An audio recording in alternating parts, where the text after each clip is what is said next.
we will see. I mean, we'll see. I mean, obviously the Bramble Rush for Ornn isn't really as effective as it used to be because of the, it gives you very little anti-heal now in comparison to what it did before. Lilia, obviously, I had an Brainiac on that before, and it looked really, really strong, but I'm a little bit concerned about the AP jungle and mid, and technically top as well, because the tank item is really where Ornn's damage will start to stack up, along with the Call of the Forge God. But pretty kind of fairly stock standard draft, excluding Christian Simeone's Belveth mid lane, which, like I said, I mean, it looked good. It seems counterintuitive in my head, but it looked good, so I'm not going to knock it this time. I immediately thought that it was really, really counterintuitive because you can't stack up you can't get your lavender stacks or anything, but he seemed to be doing just fine in it. So one thing that I'm excited to see again is Fanxy's Aatrox, which looked really, really good. Ornn can block the Aatrox W, the chains, but that ability can be pretty much useless at any point in the game as well. The W can block the sweet spot of the Darkened Blade once he starts to stack up the armor, once he gets that Thornmail, definitely could be a little bit more of an issue. But you can see the pings, they might be looking for something. If you have this this Nautilus, you can definitely look for something with that Dredge line. It's really, really easy to land because the hitbox on it is absolutely massive. But we'll see. A 5-man in the bot Tribrush, and I think Duke of Jamming might just be walking straight into this trap. Neither team can see each other. It's going to be a 5v5 at level 1. The bubble comes out. It's a 4-man knockup from one bubble, and the first kill goes to Belveth onto the Ornn, and the Lilia is the second to fall, and it's not going to be the last, I think. Brainiac biting off more than he can chew, and Guard with a flash picks up that kill. Flashes and sums burned across the board. And that is a 3 for 2 in favor of Brainstorm Unleashed, and what an absolute mess. But I think, obviously, both mid laners can infinite stack. So, I mean, definitely the 2 kills on them two, a lot more useful than anyone else, but Ornn actually opting for a cloth armor start into Fanxy, which, I mean, I don't know if it's good. I don't know, to be honest, but we will see at some point. But regardless, Brainiac starting on bot side, gonna path straight up towards Fanxy like we did see earlier. Swan doing pretty much the same thing, but I don't think I really doubt he'd be playing around Yusuf, considering he is on this Ornn pick. You'd want to be going for Feb or Dabis on Lucian, maybe. Obviously, this Lucian Namin lane can be really, really scary to deal with, but you see, obviously, not a lot of damage, even from the Darkened Blade sweet spots for Fanxy yet, but once he gets some items, and once he starts, getting a couple levels, getting some items, especially the World Ender as well, the all-in from Aatrox can be really, really scary, but I think as well, both mid laners definitely got a lot of setup for each other. Obviously, Belveth, designed to be a jungler, will have her own setup, obviously with the above and below, but Veigar as well with the cage, and the first cage does land some free stacks and an electrocute proc. Christian Simeone chunked down to about 60% health, but I mean, obviously Veigar, no ignite, no anything. It's really difficult to have any kill pressure, at least at the level 6, but you can just see how much damage this Ornn actually does early game with the brittle passive. Really, really difficult to deal with, but a very good trade there coming out from Davis and Guard. Obviously, once you E the Lucian, he does get his own passive, as well as his double hit passive if he uses another ability. But I think Yusuf really going to start struggling in this top lane once he gets those Infernal Chains if he doesn't have the W available to block any of the CC. Even if they are the likes of short knockups and whatnot, but I think Techno Gremlin definitely looks like he could be in lethal range depending on a couple of things, but neither jungler are really going for anything too early yet. Both of them just going to go straight in and full clear. Christian Simeone just about managing to dodge away from the Veigar W, which, I mean, even early game, because of how much just base damage it has, it really can chunk. But we do see a small potential fight in the top lane. Brainiac rotating straight around onto this, along with Christian Simeone, and Moist Swan could be caught out here. He is stuck in between 3 people, and does have to flash over the wall to safety. The Wukong cloning straight over, but not going to get anything from that. Both mid and jungle going to go straight back to doing their own things, and Moist Swan going to back for the first time in the game, unfortunately, without that flash, which can be really, really dangerous against the likes of Aatrox and Bel'Veth and Wukong, who can get on top of you so quickly. But the dredge line does land, just about managing to keep Techno Gremlin alive. And you can see from the start of the first item that Techno Gremlin has, it looks like it might be an AD Ashe, but a small trade coming out into top lane. Duke of Drumming has caught himself out a little bit, going to get that root down. The bubble does land, and Davis is going to pick up the kill, along with the ignite from Gardevoir, helping out a little bit at the end. Does have to use that exhaust of Nifl Brainiac, who does pick up the return kill onto Guard. Christian Simeone running down here as well. Going to be a long extended skirmish towards the bot lane, which the league client does not want us to be able to see. Fed catching Christian Simeone out in his cage, and managing to Void Surge out, but it's not going to be enough. The Royal Maelstrom keeping him alive a little bit longer, but that is another kill over February 14th, and another five stacks, excuse me, of that Phenomenal Evil. And a big lead here for Dabis in the bot lane. Technogram really looked like he could be struggling into this matchup. The Ashe is just so squishy early game. And Duke of Jamming on this Nautilus did opt for Hex Slash, so maybe can go for something. And the bot lane going to use that Blast Gun over the wall, but it's spotted out by the ward immediately. Just going to clean it up with his own sweeper. And you can see pretty much just going back to a neutral state around the map. No one really doing anything. I believe Christian Simeone will be rushing Blade of the Rune King again, probably into another tank item. Knowing the way League is at the minute. Manages to Void Surge just out of that cage, and Duke of German could be looking for something, but he has no idea that he's standing on a blue ward. But Feb just going to stay back. He's going to keep stacking that passive. As the game goes on, definitely Veigar will get really, really strong, and it will be really, really difficult to deal with. But I think definitely a lot of scaling for the side of BSU as well, with the the Bel'Veth, even the Wukong scales okay. Big trades coming out here from the Darkened Blade. That third proc along with the passive, just so much damage and healing. Thankfully with a small level lead. But Yusuf did pick up the Bramble Vest early, which is obviously a big reduction on his damage. A little bit of reduction on the healing, but not really enough to swing the lane one way or another necessarily. Nifl Brainiac just walking up, getting rid of this ward, definitely seems to be favouring playing around this top side a lot more. That was going in for a small trade, but the dredge line does land. The bubble going just wide. As we see another trade into mid lane. The above below does land. Manages to dash just out of the cage as both mid and bot go straight back to neutral positions again. But you can see, obviously, really, really making one misstep against the Lucian Nami can be really, really dangerous. The above and below does land, and Christian Simeone might be going for more than just a small trade here. The Royal Maelstrom really stacking damage as it goes on, and Yusuf finds himself in some trouble as the Infernal Chains do land, along with the final sweet spot of the Darkened Blade, and that will be the first kill of the game for Fanxi. Obviously didn't get any kills on the first invade, obviously only had his 3 assists. Did pick up that Serrated Dirk, which definitely does help a lot. Obviously, with Aatrox, he usually goes for the Eclipse now, over what he used to go, which was Gore Drinker before. But Christian Simeone looking for the above and below. The Ignite goes down, Feb having to flash away from it. And obviously the Royal Maelstrom with that stacking damage once you get low, will be really, really difficult to deal with. And god, this Aatrox is doing so much damage. The sweet spot of that Darkened Blade is so hard to deal with once he gets ahead. Yusuf definitely not afraid to trade back, and I don't know if he is being brave or just completely stupid, but Christian Simeone, you can see with the pings on the map, they're trying to dive this. They want this Ornn dead. The Infernal Chain's just about missing, but I think if he doesn't back off, definitely going to find himself in some trouble as the flash into Darkened Blade is enough, and that is another kill for Fanxi. And Yusuf finds himself 0-3 inside 8 minutes on this quote-unquote safe Ornn pick.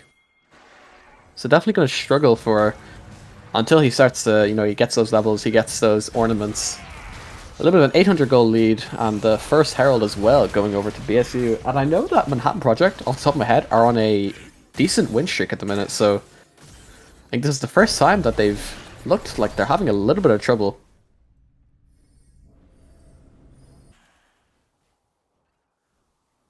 So this wave is really pushing in towards Dabis, already with an 11 CS lead, and that wave is absolutely massive. Techno Gremlin really just can't do anything from where he is. But he is going for the AP Ashe again. It's I was a bit thrown off by the D-Blade start, but Both junglers going to kind of a neutral there, both top side though, so could be an opportunity for a 2v2 maybe, which I would imagine Fancy and Nymphobrainiac win pretty easily. And you can see that above and below just so good for keeping this Veigar in place.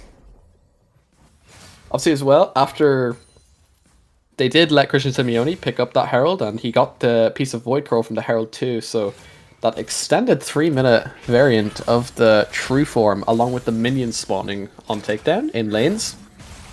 You can really see the plan of the spell that's going into place as the Dredge Line does land onto Dabus, but he's not a bit afraid. He's going to trade straight back. Definitely gets a little bit chunked, but not too much to worry about. The above and below does land. Christian Simeone dashing straight inside the cage. The Royal Maelstrom not doing enough. And the ult does come out from February 14th, and that is his third kill of the game. A solo kill onto Christian Simeone. As you see, another all-in from Fanxy here in the top lane. Not quite enough damage to do anything. He's just going to walk Yusuf straight back to his tower, but you can really see the power of this primordial burst once he starts getting his stacks, so getting his AP. He pretty much does only need those 2 AP items, and he can just do whatever he wants after that, but Fanxy just doing so much damage with these Darkened Blade casts. You can see with the pings on the map, they might be looking for something in bot lane soon. Christian Simeone pathing straight out of spawn down there. The Infernal Soul is just about landing, just being a bit of a nuisance to Yusuf more than anything. But the knockup does land, but nothing going to really come from it. Fanxy definitely seems to be controlling the top lane very, very nicely, but both Nymphobrainiac and Christian Simeone are here. It is warded, but Guard is caught out of position. The Enchanted Crystal Arrow does not land, but the Dredge Line does, and Gardevoir is going to fall to Christian Simeone for his second kill of the game. Still has that Herald, so could have maybe gone for something more in bot lane, but you can see February 14th waiting at the top of the river for them to come up. Might look to just take some free stacks, or just go straight back to his wave in mid. It's also an option, but I think Moist Swan just hovering over, trying to keep him safe here. Now, we can see here, the ult does come out from Lilia, and she's going to go straight in with the W, dashing straight into the cage, and he is locked in place for so long. The Primordial Burst is not enough to take him down, and the Royal Maelstrom keeping him alive long enough for a second kill. And, return kill for February 14th on this Veigar. My brain is completely fried, but I mean, it's another 1 for 2. It's definitely February 14th definitely looks really, really strong on this Veigar. Dabus as well, definitely very solid on the Lucian in bot lane, but I think at some point you really need to start worrying about this Fanxy on the Aatrox, and as well Christian Simeone always scaling on this Velvet. Obviously has infinite scaling. I think there actually is a cap on her attack speed, but it's like 99 or something ridiculous like that.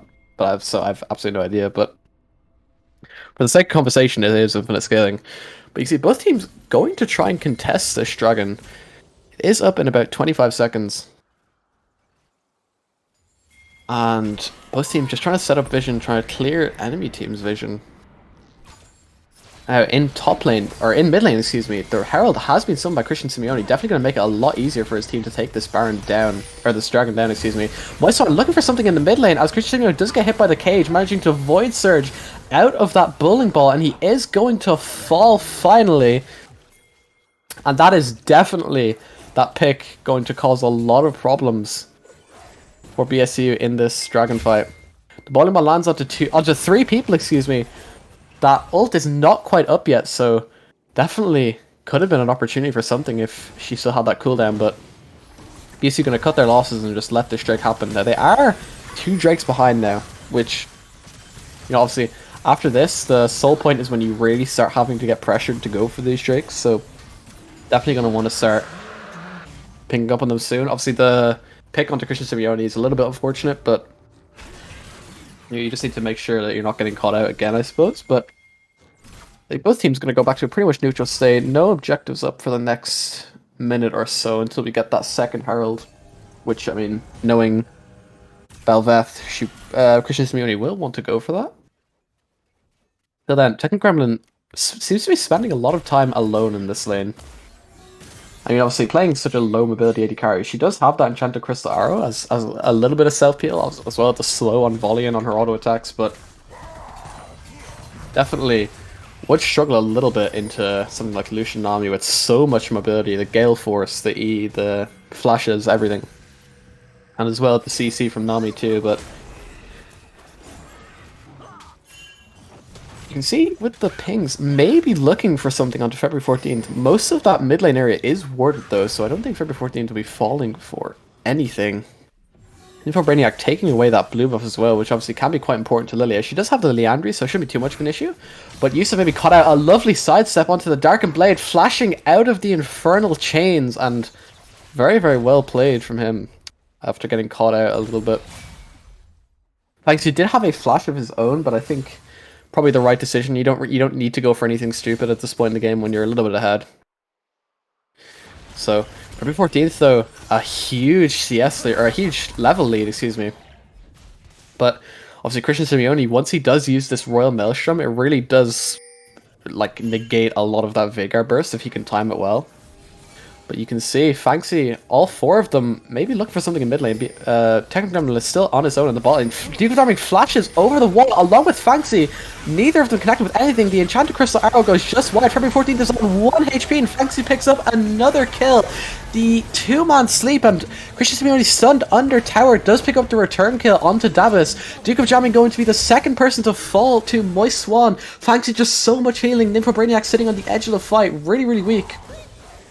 And it's a 2-for-2, trading the mid laner and support for the mid and ADC. And you can see Manhattan Project maybe looking to go on to this Herald. Obviously, I think a lot of the value of the Herald in this game for Manhattan Project is taking it away from the Bel'Veth just as much as it is getting it for themselves. Because obviously, not only is the form upgraded stats with 2 extra minutes on it, she also gets the minion passive, which is really, really disgusting to deal with. You saw how oppressive it was in the first game when there was just so many things happening. So many minions pushing down towers. So it was like it's like you had 3 different Yoriks on your team. But Duke of Jamming maybe looking for something in mid lane onto Davis. The tower in mid, both towers in mid are fairly low. Banksy really just controlling this top lane so well. Cancels the dash with his Darkened Blade. And half HP's Yusuf. They both smile at each other. I think Yusuf at some point just got to cut his losses and stop trying to trade. This Darkened Blade doing so much damage. And we're going to hit a free 2-man bubble onto mid lane. No one there to follow up on anything, so... Nympho Brainiac and Fanxi going to try and take down this top tower. And they are going to go for the dive onto Yusuf. The first cast of the Darkened Blade does land. The World Ender comes out. Wukong going to get out with his life as Fanxi picks up another kill. And that Aatrox is just so strong. How do you deal with this? It's going to be so difficult. Obviously, the anti-healms aren't very useful until later. I'm going to have to cut myself off as we do see the dredge line. And Gardevoir almost getting caught by the Enchanted Crystal Arrow. Definitely could have been very dangerous for him, but does manage to get out of it. A huge siege onto this mid lane. Along with that Herald, and the first tier 1 tower in mid of the game falls. And that is another couple of Lavender stacks over to Christian Simeone. And if we can get our observers to press what I believe is E, we can see how many stacks this Bel'Veth has. Yeah, she got 36 stacks, so I know over the course of the game it scales from about 25% attack speed to about 1. So yeah, you can see 29% attack speed there. But definitely going to keep stacking and stacking as the game goes on.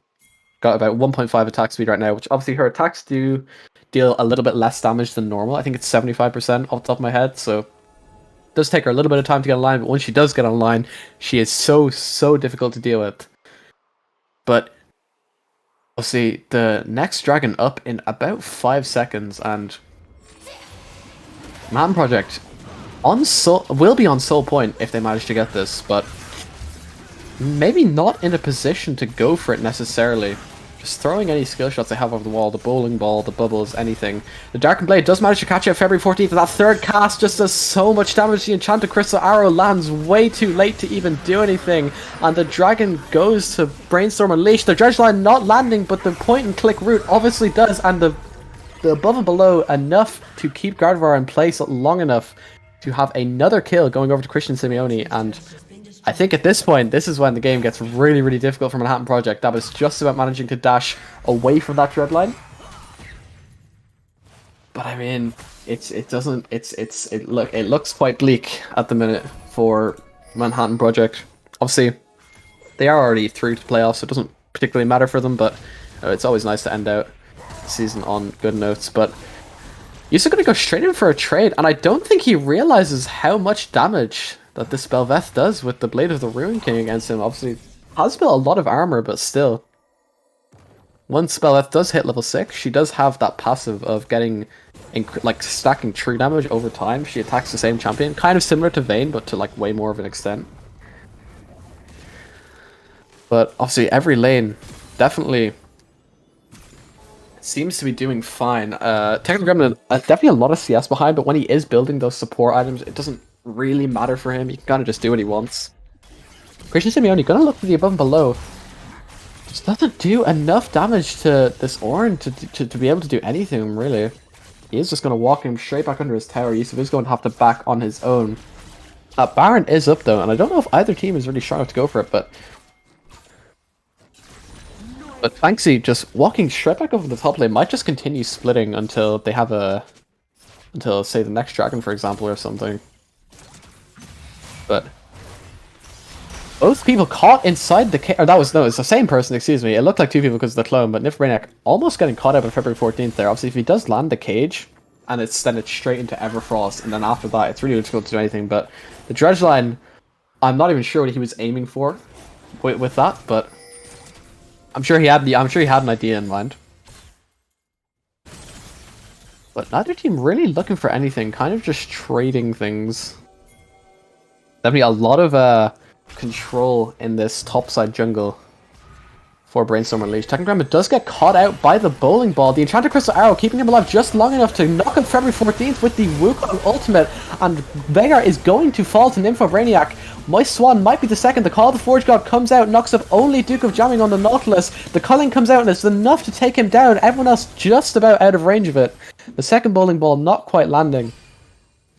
But another 1-for-1. Definitely a lot more worth to let your support die in exchange for an enemy mid kill. But neither team really enough of an advantage to go for anything off of that. But you can see the range of the Call of the Forge God really can just be casted from so far away and have such a huge effect on fights. But Simeone above and below does miss, and he is going to have to flash away, but Davos, along with the Gale Force, is going to not get that kill because it's going to be stolen by Gardevoir.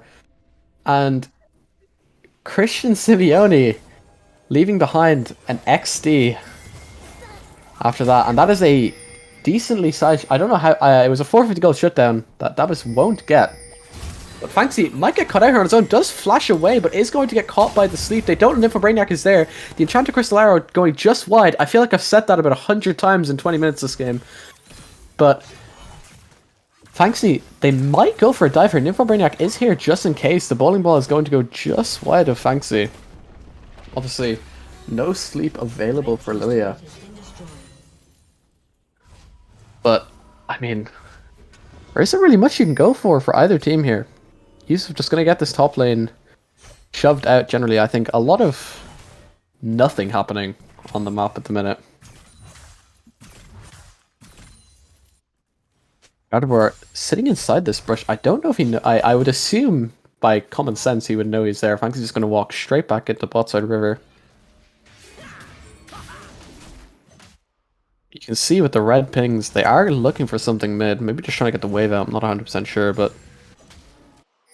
it's both teams just clearing vision, trying to do things around the map, trying to get as much control as they can on the way to this Drake in about 25 seconds. You can see Ornn with his first ornament, the Rime Forged Grass, which is obviously the Frostwar Gauntlet, upgraded it. But you can see once he starts getting those mythics, it'll definitely be a lot. You know, it's thousands of gold worth in stats almost, excuse me. But gonna get this mid-wave shoved out in preparation for the Drake. Obviously, Manhattan Project still not necessarily in a position where they have to contest. They still do have 2 Drakes to 1. Would be nice to get onto Soul Point. It's definitely a lot of pressure, but Manhattan Project trying to pinch from both sides. The Enchanted Crystal Arrow misses again. And the Call of the Forge God is going to come out. The Dredge Line does land onto My Swap, and he is going to be the first one to fall, but it is 4 4-man knockups in a row. The culling is enough to take down Duke of Jamming. 2 people fall. Techno Gremlin is next. And then as well, Christian Simeone doing so much damage on the back of this fight. But he is going to fall as well. And Fanxi is the last man standing for BSU. The Infernal Chains do land, but Lydia's moving way too quickly for him to do anything. He doesn't have that World Ender available. So much healing from that passive auto attack. But he is going to fall in the end. And that is a Dragon and Soul Point for Manhattan Project. Along with another big fight win. Now, a very, very well executed fight. You can see a lot of the carries died pretty much instantly. I think both Ash and Wukong were dead pretty much right at the start of the fight, but you saw about I think 3 or 4 different team members of BSU just bouncing up and down. There was the Call of the Forge God, then there was the Bubble, then there was the Tidal Wave as well. Everyone on the team just going up and down, up and down. Yusuf going to take their blue buff for himself, as he deserves. But I think BSU trying to get a foothold back into this game. Definitely a really big fight there for Manhattan Project. Well met, human. That Baron is still up, and while the game is even on paper, it really feels like these fights are going very heavily in the way of Manhattan Project, at least now. I think a lot of people were very, very split there, though.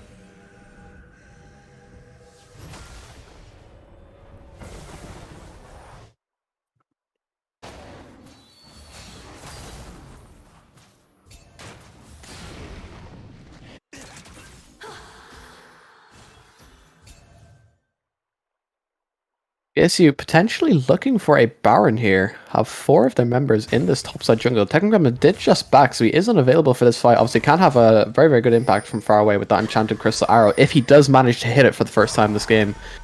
But a World Ender coming out from Fanxi. They are going to try and catch Yusuf out. The dredge line does land, and it's just CC after CC walking him back into tower. Christian Simeone is here to make sure that he is going to fall. The Royal Maelstrom is what picks up the kill in the end, along with another 60 seconds of that endless banquet. Duke of Jamming does fall to the culling. The kill goes over to Gardevoir. The Lilia Slam does land, and they're just falling one after the other after the other. It is an absolute massacre from Manhattan Project. A triple kill for Davis. Technically a quadra kill, if you count the culling kill at the start that went over to Gardevoir as well, but Solution is just so strong. He was so far ahead in lane, really zoned. You can see by the CS lead, zoned Technogrim off so much, but see, all that started out with just using so many things onto Yusuf. Using the World Ender, obviously, all of their CC, everything they had to try to keep him in place so they could take the free pick, and ended up just getting absolutely wiped. And I don't actually know if Yusuf died in the end. I would assume he did. I have worse memory in the US, but regardless, definitely a big win for his team. 13 assists for him with no kills, so I mean, see, this game, Christian Simeone actually opting for the Kraken Slayer over what I think was a Sunfire Aegis in the first game. So obviously a lot more damage, especially into the tankier champions like Ornn and potentially Veigar, depending on his build later. He's going for that Frozen Heart next, so a lot more damage into him as well. But Lilia as well, going for that Deadman's Plate, and you can really see what we said earlier with this armor stacking. It's starting to become a problem, where they're just not taking damage. No one in the team's taking damage. You can see my Swan, he has the Deadman's Plate, he has the Zhonya's Hourglass, he has the Frozen Heart. You go into the mid lane, you can see third item is going to be Frozen Heart. Steel caps on Davis, and obviously Ornn doing Ornn things with the armor as well, but really no one of the team able to do anything really except Christian Simeone with the that extra true damage he gets. But the dredge line does land, and Moiswan finds himself caught out, but he's just not taking damage from anyone. Doesn't even have to use the Zhonya's. The culling is enough to finish off Christian Simeone. Athopus falls in turn. Moiswan's going to take his next victim of this fight onto Technogremlin. Yusuf is just not flying. He does not take any damage. Just too much armor, too much HP. Nobody is dying, and it is another ace from Manhattan Project. and I think it is safe to say this game is as good as over, and it's another win for Manhattan Project. My Swan fully just tanking the tower, has so much armor, he does not care.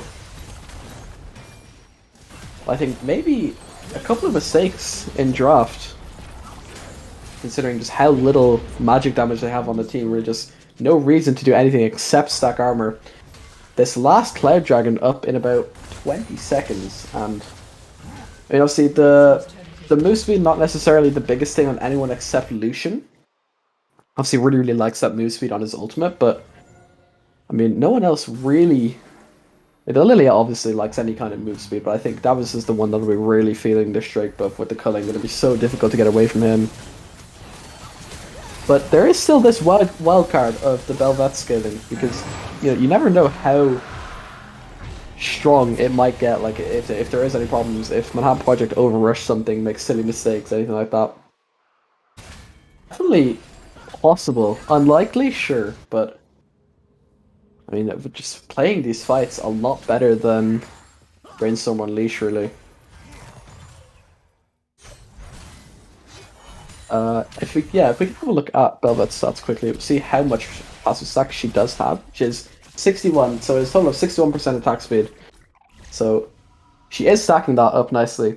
I think if she was playing jungle, then it would probably be a little bit higher by now, but that is the thing with Bel'Veth as well. So many stacks for February 14th on this Veigar. Obviously the kills giving you 5 each really does stack up as the game goes on as well.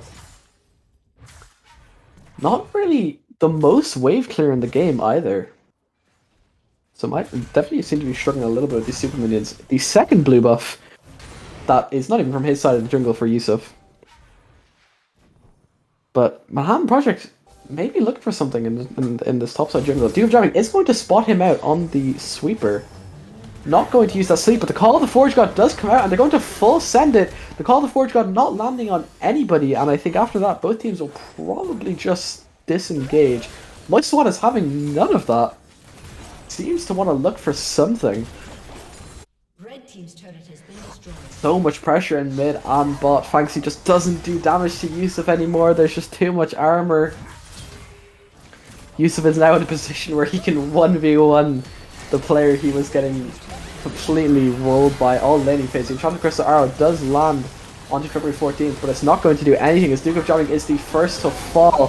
The Flash Keep takes a Technical Gremlin, but Christian Signori picks up a kill in return onto Moist143. The Void Surge picking up another kill, and this is exactly what we said. The Endless Banquet is coming out as well. Another kill potentially onto Yusuf here, but he is falling so low, and the Primordial Burst is enough along with the Flash and Cage, and it is a quadra kill for February 14th, and another win for Manhattan Project. And I think my Swan putting it better than any of us can. Just what actually happened in Champ Select. But definitely another win for Manhattan Project.